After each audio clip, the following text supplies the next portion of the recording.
I have another question for you that I think probably listeners, will want to know.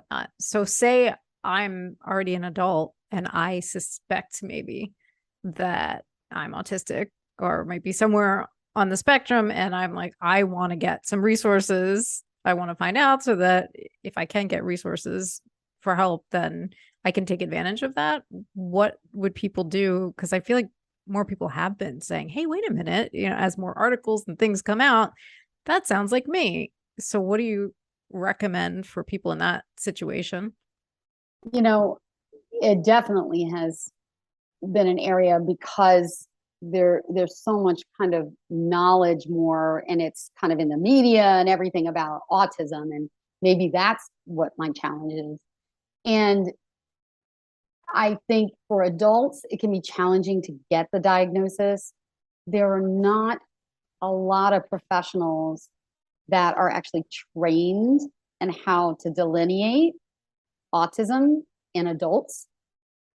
Often I find that they may be more trained in psychiatry, because the prevalence of some other mental health challenges such as depression and anxiety are much more pronounced sometimes in autistics. I think there's a multiple reasons for that.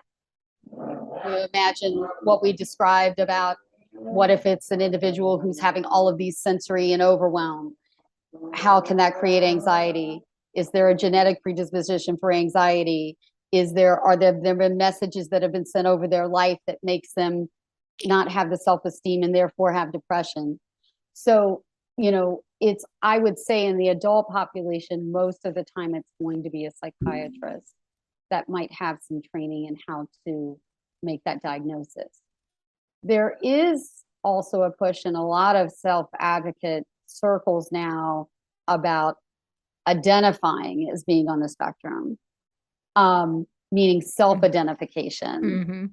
Right. And, it's not for me to judge whether that's appropriate or inappropriate. What I do find is that if you have a professional that's able to help provide that diagnosis, if there are some kind of services that might be able to be provided for you, they sometimes come along a little easier if you have someone who's given a professional. It's kind of a gateway for services. And from what I've heard from a lot of self-advocates who weren't diagnosed until later in life, is getting the diagnosis was overall such a positive thing for them, because it kind of, now you do all that looking back in your life, and it explains that there's something different in the way my brain works, and I'm not flawed, I'm not a bad person, I'm not any of those things that I might have thought in the past, because I didn't know that my brain functioned differently. So true. Yeah. So, and I would say also, I think when we look at prevalence rates in autism, there was always the indication 3 or 4 to 1 boys to girls. And what we're finding is that number is really off, because Interesting. Women. Can I take a guess? Yes. All right. Please. I'll stop talking. Because I've thought about this, and I think it's because women are trained differently to act a certain way, and men aren't, and so women, it's harder to find autistic tendencies. You're really right on track, Jason. Oh, nice. There's definitely a piece, and this is where they talk about the term masking. And what they find is that girls and women are able to, they have a little more, you're right. It's how we train females to basically be a good girl, do this, play with your friends, play nice, all of these things. Those are messages that are sent right from the environment.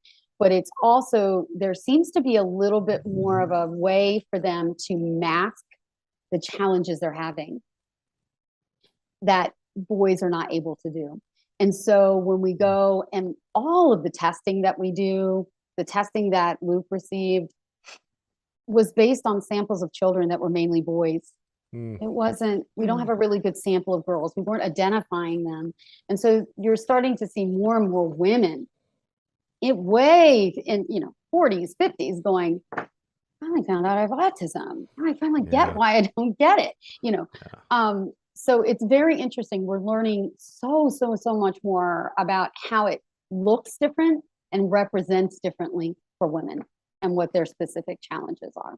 That's fascinating to me. I Mhm.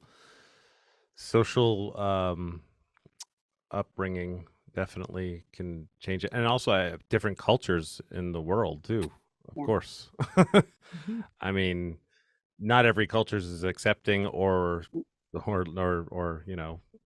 I mean, I imagine there are cultures where you are forced to stop acting up, Mhm.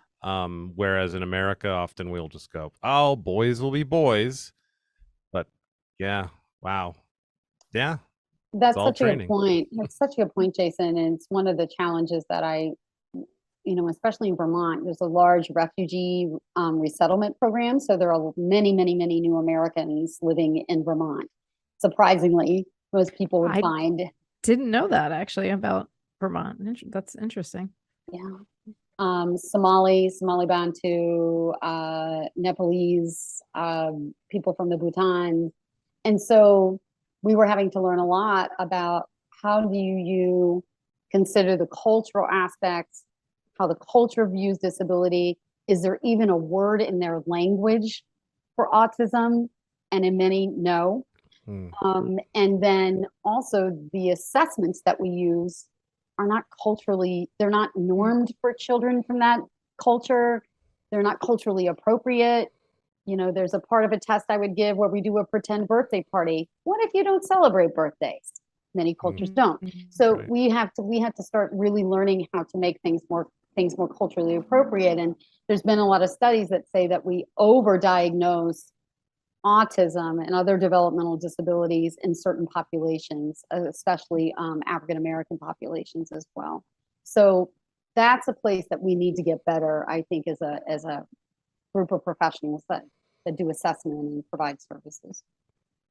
Yeah, in general too, everyone Mhm. needs to realize there's a bunch of aspects to everyone. Just Yes. calm down. Don't make judgments. Just realize that everyone's different. It's like the Somalian, I think it is.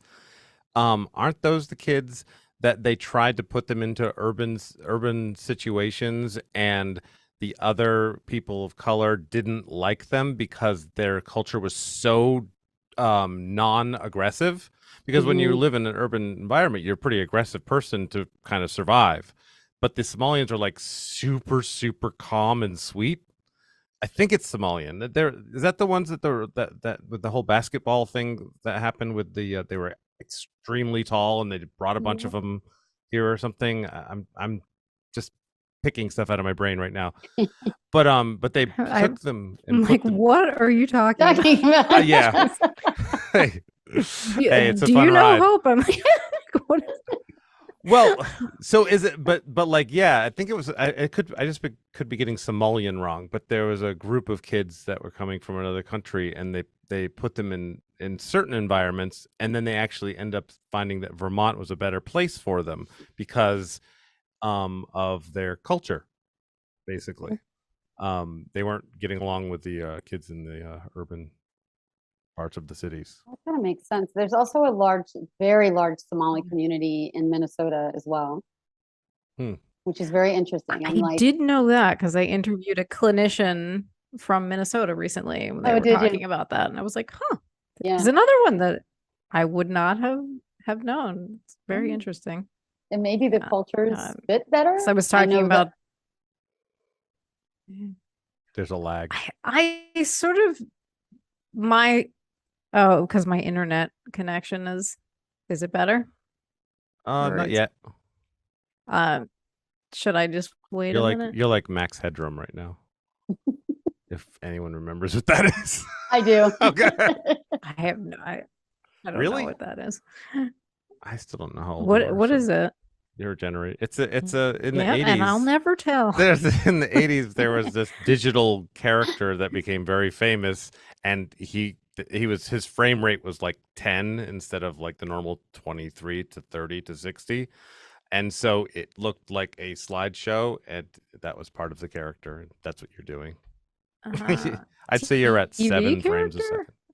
second. Yeah, it was like a character on TV. Yeah, Hmm. basically. Yeah, he'd have to be because he wasn't a computer because they didn't have that technology, but it was a guy, Yeah, I was like, wait. and they changed Yeah. the color and shot him at like 10 frames a second or something like that. But yeah, You know, that's what you're you'll doing. have to go check that out because and look it up online. I think you'll think it's a little creepy. It is creepy. I'm sure Jason will send a That's what I was YouTube just video gonna of say. it. I'm gonna send you a soon as link. we get off.